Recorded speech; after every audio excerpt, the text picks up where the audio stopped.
Life, so they say, is but a game, and they let it slip away. Love, like the autumn sun, should be dying, but it's only just begun. Like the twilight in the road up ahead, they don't see just where we're going. All the secrets in the universe whisper in our ears, and all the years come and go, take us up, always up. We may never pass this way again. I was telling Tim earlier, I have this heaviness in my chest that's been there for 2 days. Oh, I think it's just pent-up grief. You know, I came back from Houston this week after being with my family for my sister's service, and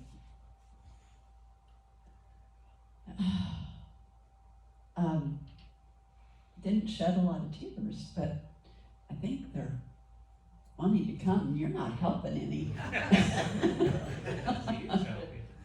Or maybe you're helping a whole lot. Dreams, so they say, are for the fools, and they let them drift away. Peace, like the silent dove, should be flying, but it's only just begun. Like Columbus in the olden days, we must gather all our courage, sail our ships out on the open sea, cast away our fears, and all the years will come and go, take us up, always up. We may never pass this way again. You know what's next? So I want to laugh while the laughing is easy. I want to cry if it makes it worthwhile. I may never pass this way again. That's why I want it with you.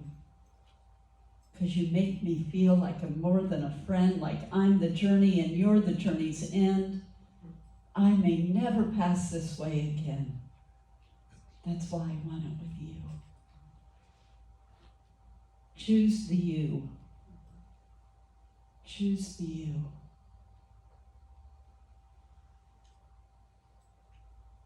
We probably won't pass this way again, likely in this same body, right? In this same experience. Undoubtedly, in my mind, we will pass this way or some way again.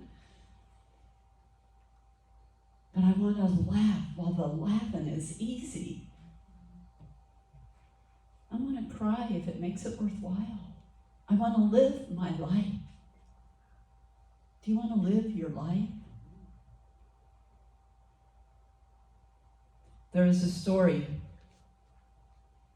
of a samurai soldier, samurai warrior, big, mighty samurai, tough. And he went to see a little monk, big samurai soldier, little monk.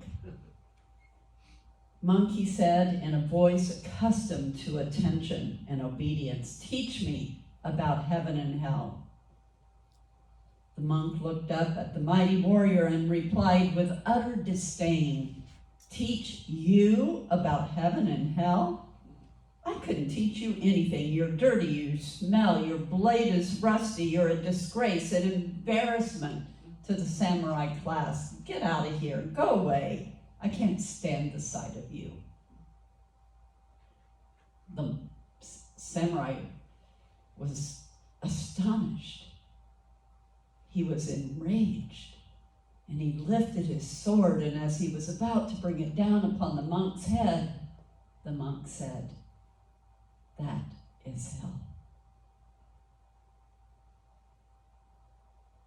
Again astonished, the warrior took a breath, and he was humbled by the wisdom and the compassion and the surrender of this small man to treat such a large warrior in such a way, to be willing to lose his own life, that he knelt before the monk and he wept. And the monk said, and that is heaven. Heaven and hell, states of consciousness.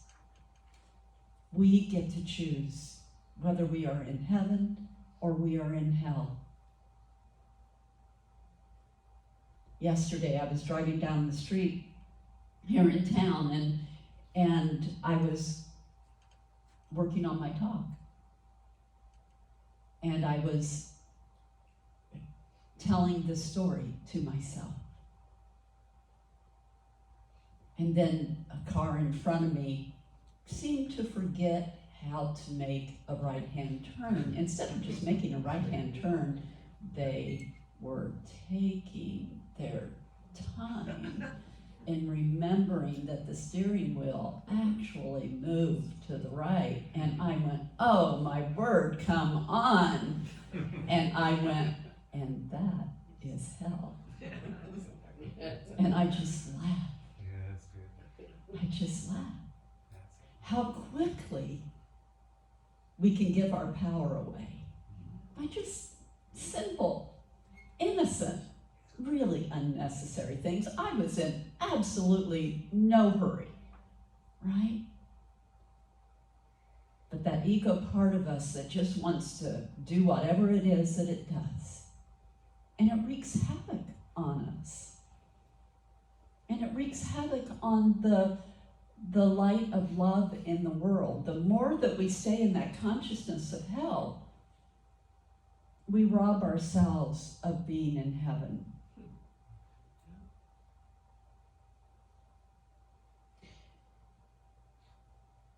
So I know I talk about self-love a lot. You shall love the Lord your God with all your heart and with all your soul and with all your mind. This is the greatest and first commandment, says Jesus. We are told, says Jesus. And the second is like it. You shall love your neighbor as yourself, from Matthew. Yada, yada, yada, yeah, I know, self-love. I'm supposed to love myself. I love myself. I love myself the way I am, right? But are you really? Seriously, are you taking it to that next level?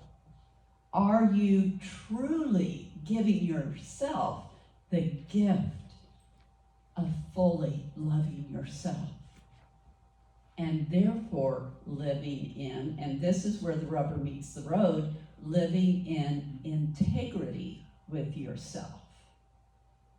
We talk a lot about living in integrity, right? But isn't most of that about focusing outside of ourselves and how we are living in integrity in the world? Have you ever stopped to wonder, are you living in your own integrity with yourself? That is where the deeper love comes. From Hamlet, this above all, to thine own self be true, and it must follow as the night the day. Thou canst not then be false to anyone. To thine own self be true. I was working on this talk before I left for Texas. And one of the things that spurred me along the path of that was coming across two people that I follow, Jim Palmer and Father Richard Rohr. Richard Rohr is a Franciscan friar, and he teaches, where is Richard? That's funny. Oh, there he is.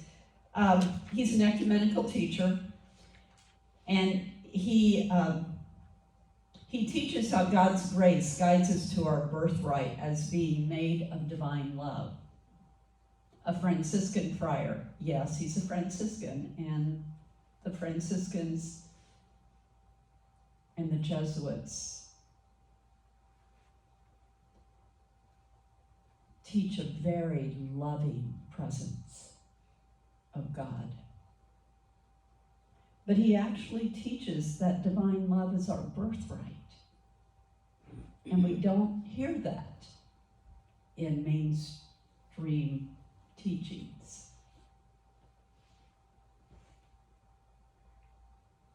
And then Jim Palmer was a former megachurch pastor. Have you heard of him?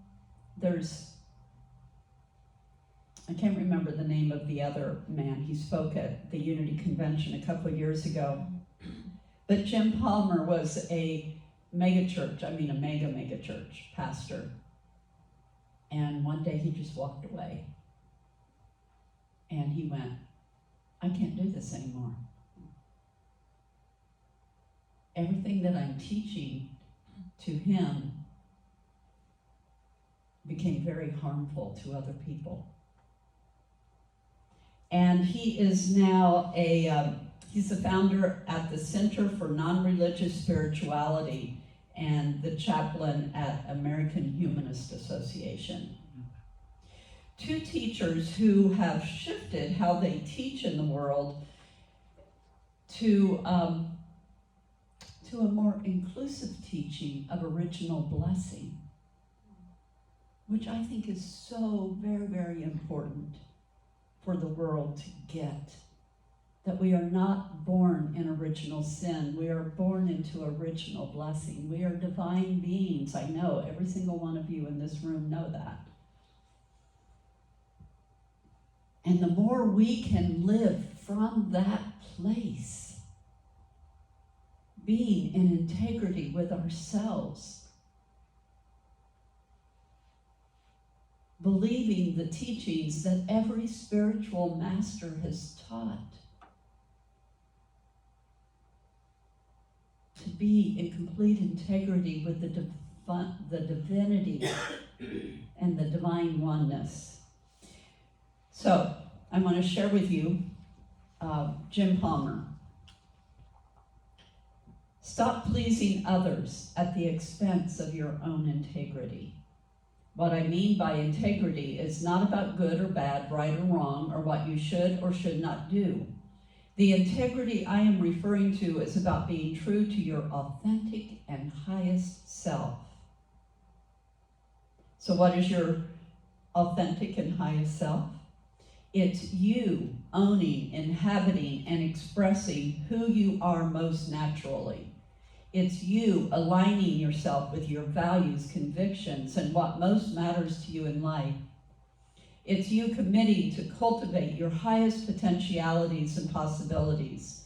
It's you standing your ground in your own critical thinking, choosing the path that fosters your growth and well-being, and resolving to live according to your truth. Live according to your truth. Refusing to allow the abuse, manipulation, harm, or toxicity of others. Not allowing others to make you feel responsible for their happiness. You're not responsible for other people's happiness. Now you can be there with compassion, right?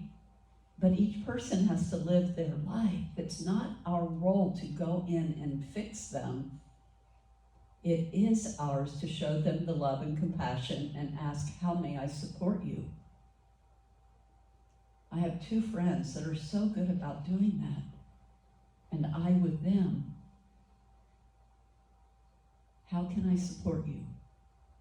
What do you need? And oftentimes it's really nothing.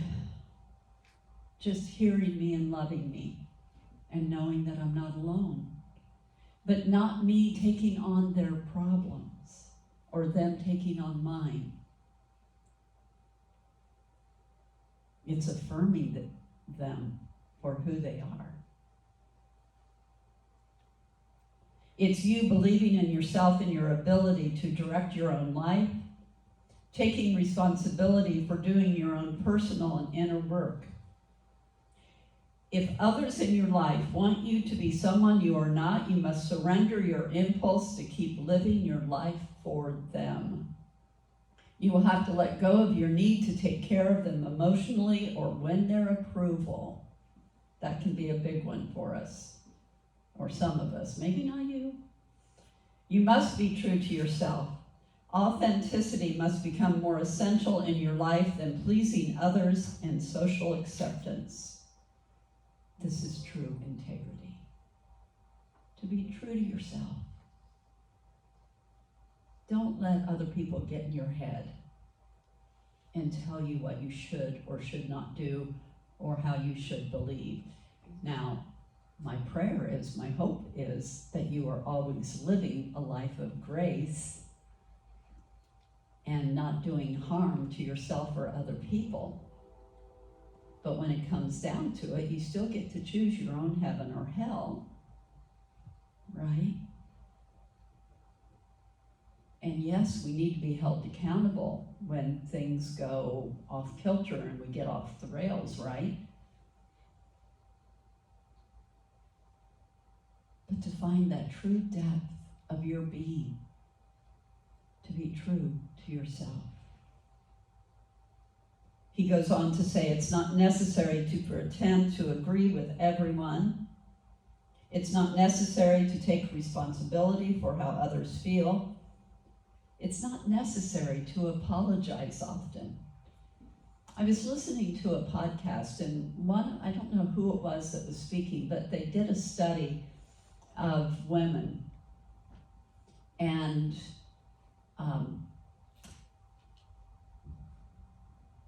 the women that they were talking to were professional women, lawyers, doctors, you name it, right?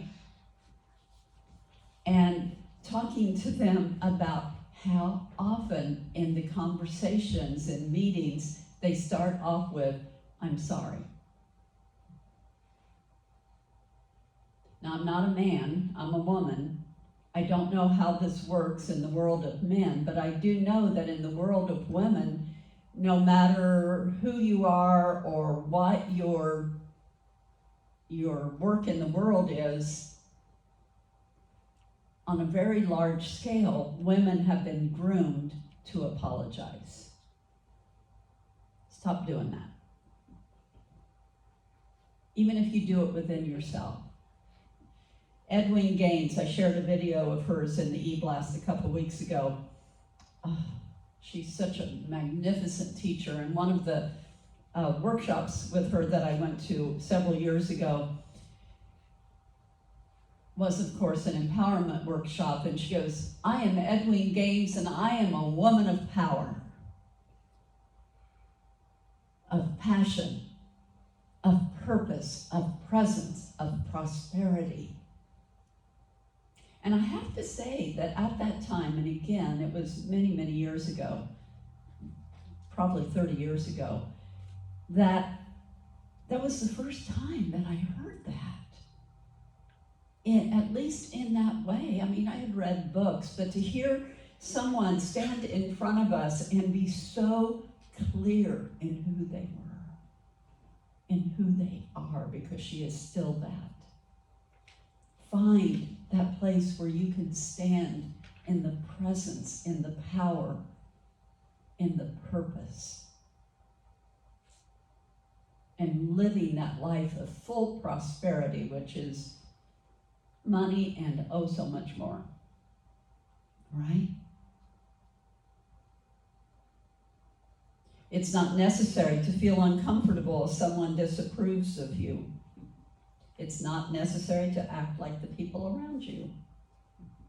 It's not necessary to need praise to feel good. Feel good about yourself. It's nice to get it from other people, but first pat yourself on the back. And it's not necessary to go to great lengths to avoid conflict, to succumb to the pressure of fitting in, to believe that you are less than others. Let go of the fear of letting others down. And let go of tolerating toxic people and situations. You have within you the power, the presence to do that.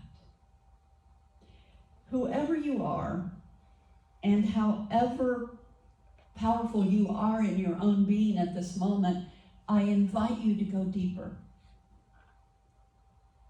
I invite you to find that deeper love, that place where you are truly living in integrity with yourself by just simply asking, how does that feel right now? How am I feeling right now? You can be in your power and not be obnoxious. I'm not talking about being obnoxious. When you're truly in your power, you are a loving presence. Can you feel that? And again, I don't care where you are in your stage of spiritual growth, you're still sitting here in this room, so you're still planted on planet Earth. And unless you're a true bodhisattva, and maybe you are, there's still more you can do about loving yourself. It's about staying in that integrity. To thine own self be true. So, a couple of you may remember Richard Rogers. Yeah, okay, so Richard Rogers used to be a minister here several incarnations ago. And he's a wonderful man, wonderful unity minister. He's now living in Phoenix, and he's partially retired, but still also doing ministry. But he put out on Facebook, Richard does these things every now and then, and he asks people to join him for 40 days. He likes to do 40-day, what he calls challenges.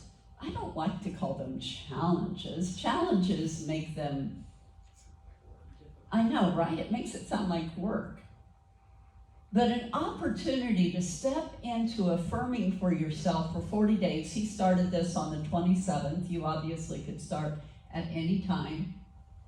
Every day in every way, my life is getting better and better.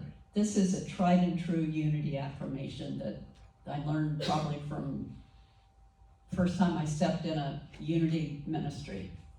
Every day in every way, I'm getting better and better. And he is offering us the opportunity to repeat this 100 times a day for,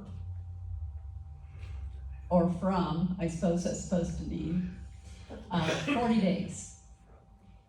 You want to play? Right? Start where you are. And it's not that hard. You're, oh man, 100 times a day, seriously? Oh, it's so easy to do. It's so easy to take a picture of it if you want so you can remember it. Every day in every way, my life is getting better and better. And I change it up with every day in every way, I am getting better and better. My life, it's all one and the same, right? To thine own self be true. Find the pathway that empowers you, that helps you to remember that true essence of where you are and who you are and what you want to be to accomplish all that you are.